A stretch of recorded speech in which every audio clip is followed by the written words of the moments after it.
एक बार मैं अपनी मीटिंग ख़त्म करके दिल्ली से लखनऊ वापस अपने घर जा रहा था।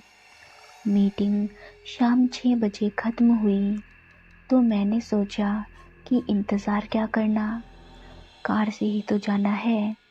पूरा हाईवे खाली मिलेगा तो मैं जल्दी घर पहुंच जाऊंगा।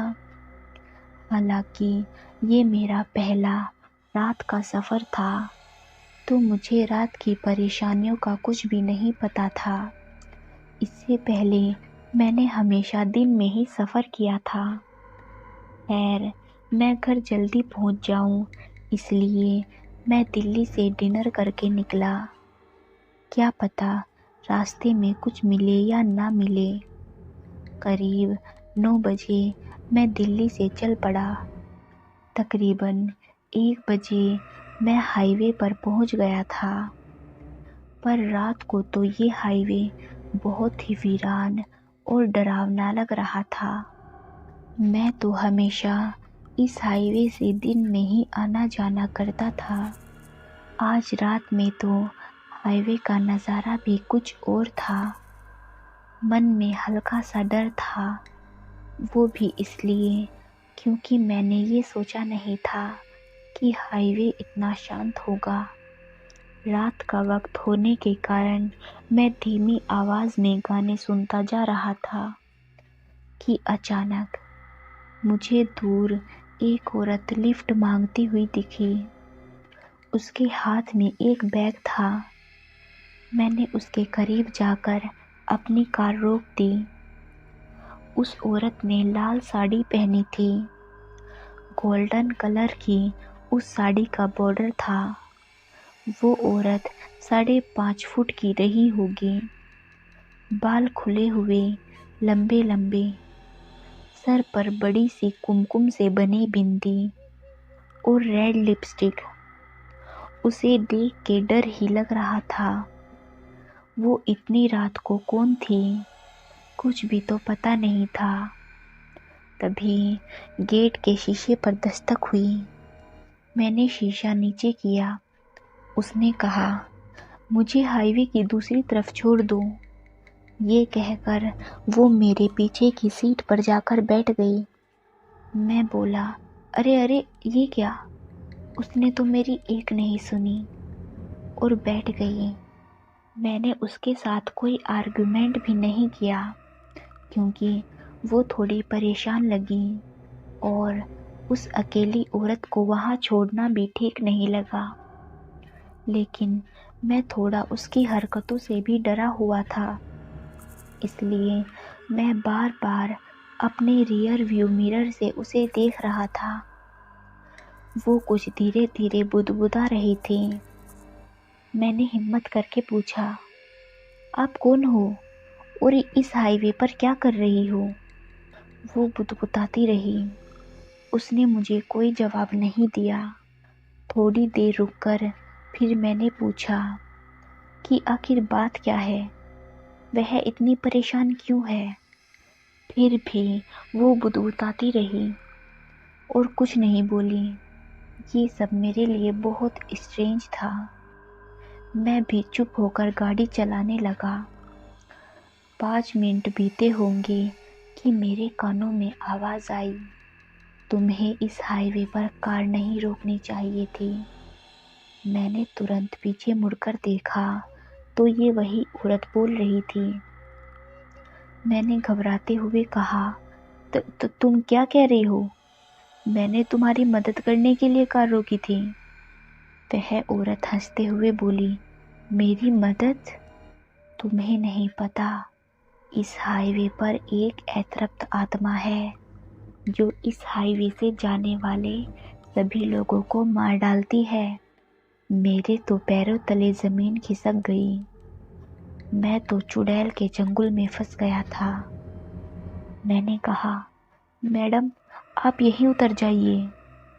लेकिन वो फिर चुप हो गई और बुदबुदाने लगी। अब मैं क्या करूं? कुछ समझ नहीं आ रहा था। मैं बस उस पर रियर व्यू मिरर से नज़र रख रहा था। तभी मेरी नज़र उसके बैग पर गई। उसमें से खून निकल रहा था। अब मेरी तो हालत ख़राब हो गई। कार की एसी में भी मुझे पसीने आ रहे थे। मैं अब जिद करने लगा कि मैडम आप नीचे उतर जाओ, नहीं तो मैं कार नहीं चलाऊंगा। और मैंने कार रोक दी। वो बोलने लगी, तुम पागल हो गए हो क्या? इस हाईवे पर कार रोक रहे हो? जल्दी चलाओ। मैंने कहा, मैडम मैं कार नहीं चलाऊंगा, आप पहले उतर जाओ। वो बोली, पागल मत बनो, कार चलाओ। मैंने फिर कार चलाने को मना कर दिया। तभी मेरे दरवाजे के शीशे पर फिर से दस्तक हुई। इस बार कोई स्मार्ट सा लड़का था।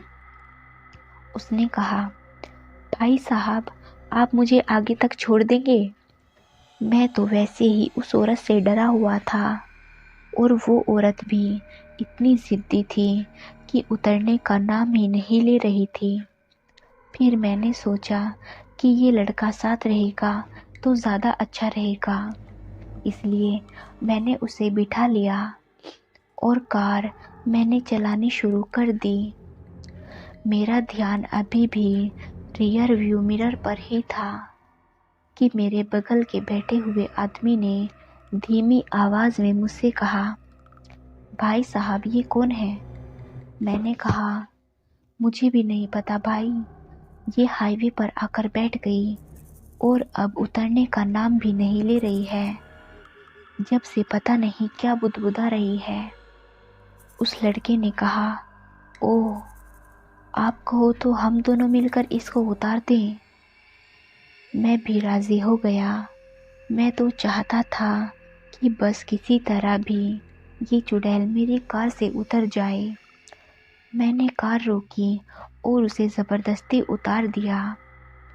वो चिल्ला रही थी, तुम बहुत बुरा कर रहे हो, तुम बहुत पछताओगे, तुम बहुत बुरा फंस जाओगे, मुझे मत उतारो।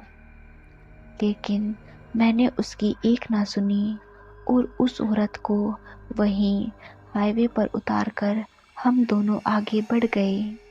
वो लड़का बोला, थैंक गॉड, अच्छा हुआ वो उतर गई। मैंने भी हाँ में हाँ मिलाते हुए कहा, हाँ भाई अच्छा हुआ। तब से ये औरत पता नहीं क्या क्या उल्टी सीधी बातें बोल बोल कर मुझे डरा रही थी। उसने कहा, क्या बोल रही थी वो?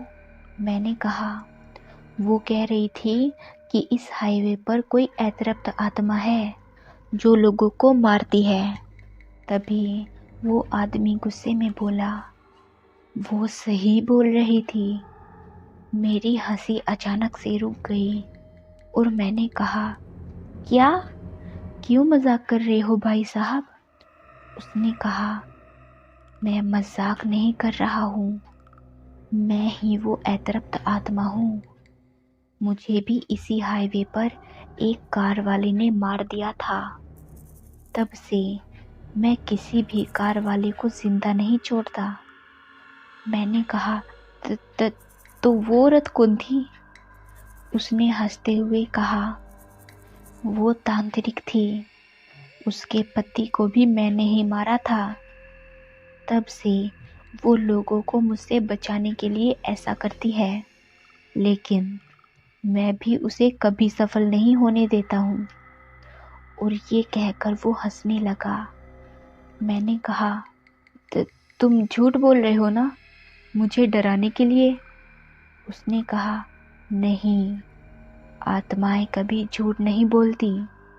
मैंने कहा, तो, तो वो बुदबुदा क्यों रही थी?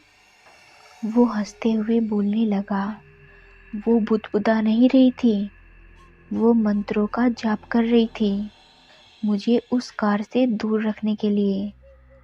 लेकिन जब दो कार रोककर उसको निकालने लगा तो उसका ध्यान मंत्रों से हट गया और मैं तुम्हारे साथ कार में आ गया। और ये कहकर वो आदमी हंसने लगा और उसने मेरी जान ले ली। मैं भी अब आत्मा हूँ। और उन लोगों को डराता हूँ जो रात में भूतिया कहानी सुनते हैं। दोस्तों, आशा करती हूँ कि ये कहानी आपको पसंद आई होगी। इस कहानी पर आपकी क्या राय है, हमें कमेंट करके ज़रूर बताएं। कहानी पसंद आई है तो लाइक और शेयर करना बिल्कुल भी ना भूलें। चैनल पर नए हो तो चैनल को सब्सक्राइब ज़रूर करें। धन्यवाद।